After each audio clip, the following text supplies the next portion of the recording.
যারা প্রবাসে থেকে ঘাম ঝরিয়ে দেশের অর্থনীতিকে সচল রাখেন, সেই বীর প্রবাসীদের জীবন আরো সহজ ও সম্মানিত করতে সরকার নিতে যাচ্ছে এক যুগান্তকারী পদক্ষেপ। সরকারের নির্বাচনী অঙ্গীকার বাস্তবায়নের অংশ হিসেবে এবার চালু হচ্ছে বিশেষ প্রবাসী কার্ড।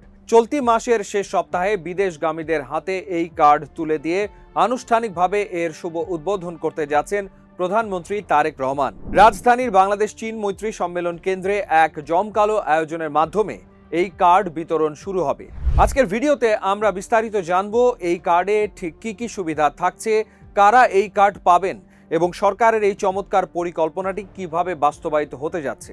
প্রবাসীদের দীর্ঘদিনের অভিযোগ ছিল যে দেশে ফিরলে বিমানবন্দরে তারা যথাযথ সম্মান ও সুযোগ সুবিধা থেকে বঞ্চিত হন। সেই চিত্র বদলাতেই এই কার্ডে রাখা হয়েছে দারুণ সব 11টি সুবিধা।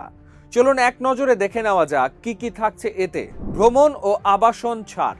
দেশের যে কোনো পর্যটন হোটেলে আবাসনে পাবেন বিশাল 41% ছাড়। এছাড়া বিমান ভাড়ায় 10% ছাড় এবং বিমানবন্দর বলাকা লাউঞ্জে খাবার খরচে 20% ছাড় তো থাকছেই। লাগেজ ও যাতায়াত। 100 টাকায় লাগেজ র্যাপিং সুবিধা, আন্তর্জাতিক বিমানবন্দরে কমপ্লিমেন্টারি মিট অ্যান্ড গ্রিট সেবা, বিশেষ ইমিগ্রেশন বুথ এবং দেশে বিদেশে সাশ্রয়ী মূল্যে গাড়ি বুকিংয়ের সুবিধা। স্বাস্থ্যসেবা ও চিকিৎসা। সরকারি হাসপাতালে প্রবাসীদের জন্য বিশেষ সেবা কাউন্টার এবং বেসরকারি হাসপাতালে স্বাস্থ্যসেবায় 7 থেকে 15% ও ডায়াগনস্টিক সেন্টারে 20% পর্যন্ত ছাড়। এছাড়া বিদেশে কার্ডধারীর মৃত্যু হলে লাশ সম্পূর্ণ বিনা খরচে দেশে আনার ব্যবস্থাও রাখা হয়েছে। অন্যান্য অগ্রাধিকার: জমি নিবন্ধন, নামজারি, ইউটিলিটি সংযোগ, লাইসেন্স এবং বৈদেশিক বিনিয়োগ সংক্রান্ত কাজে সর্বোচ্চ অগ্রাধিকার। পাশাপাশি জাতীয় পরিচয়পত্র, পাসপোর্ট ও কনসুলার সেবায় মিলবে বিশেষ গুরুত্ব। এই কার্ড শুধু কিছু সুবিধার দালিলিক প্রমাণ নয়, এটি একটি ফুল ফ্লেজেড ব্যাংকিং কার্ড। প্রথম পর্যায়ে জনতা ব্যাংকের মাধ্যমে এই ডেবিট কার্ড ইস্যু করা হবে, যার মেয়াদ থাকবে 5 বছর। পরবর্তীতে এটি ক্রেডিট, প্রিপেইড ও ভার্চুয়াল কার্ড হিসেবেও ব্যবহার করা যাবে।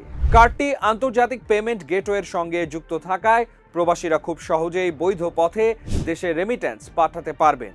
আর সবচেয়ে বড় সুখবর হইল, বৈধ পথে টাকা পাঠালে তারা 3 থেকে 3.5% পর্যন্ত বাড়তি প্রণোদনা পাবেন। এছাড়া পরিবারের একজন সদস্যকে এই কার্ডের সাপ্লিমেন্টারি বা সম্পূরক কার্ডধারী করা যাবে, যা পরিবারের সদস্যদের সুরক্ষাও নিশ্চিত করবে। মনে প্রশ্ন জাগতে পারে, কারা পাবেন এই বিশেষ কার্ড?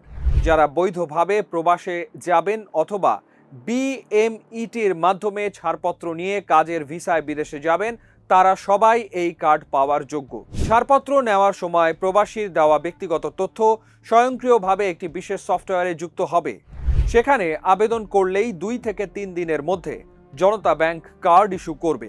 আবেদনকারী তার পছন্দ মতো নিজ এলাকার জনতা ব্যাংক শাখা বা পোস্ট অফিস থেকে কার্ড সংগ্রহ করতে পারবেন। এমনকি যারা ইতিমধ্যেই প্রবাসে আছেন বা সেখানে ব্যবসা করছেন, তারাও নির্দিষ্ট ফি দিয়ে সফটওয়্যারের মাধ্যমে আবেদন করে কনসুলার অফিস থেকে কার্ড সংগ্রহ করতে পারবেন। পরিকল্পনা অনুযায়ী প্রাথমিকভাবে আগামী বছরের জুনের মধ্যে 3 ধাপে মোট 2 লাখ প্রবাসীকে এই কার্ড দেওয়া হবে। উদ্বোধনের দিন প্রথম ধাপে 5,000 প্রবাসীর হাতে কার্ড তুলে দেওয়া হবে, যার মধ্যে অনুষ্ঠানের দিনই থাকবেন 500 জন। এরপর ধাপে ধাপে পৃথিবীর সব প্রবাসীকে এই সুবিধার আওতায় নিয়ে আসা হবে। প্রবাসী কল্যাণ ও বৈদেশিক কর্মসংস্থান মন্ত্রী আরিফুল হক চৌধুরী জানিয়েছেন, প্রবাসীরা যাতে দেশে ফিরে নিজেদের সর্বোচ্চ সম্মানিত বোধ করেন এবং বৈধ উপায়ে রেমিটেন্স পাঠাতে আরও বেশি উৎসাহিত হন, সেজন্যই এই দুর্দান্ত উদ্যোগ নেওয়া হয়েছে। তারেক রহমানের সরকারের এই উদ্যোগ কি প্রবাসীদের জীবন পুরোপুরি বদলে দেবে? আপনাদের কি মতামত? কমেন্ট বক্সে জানান।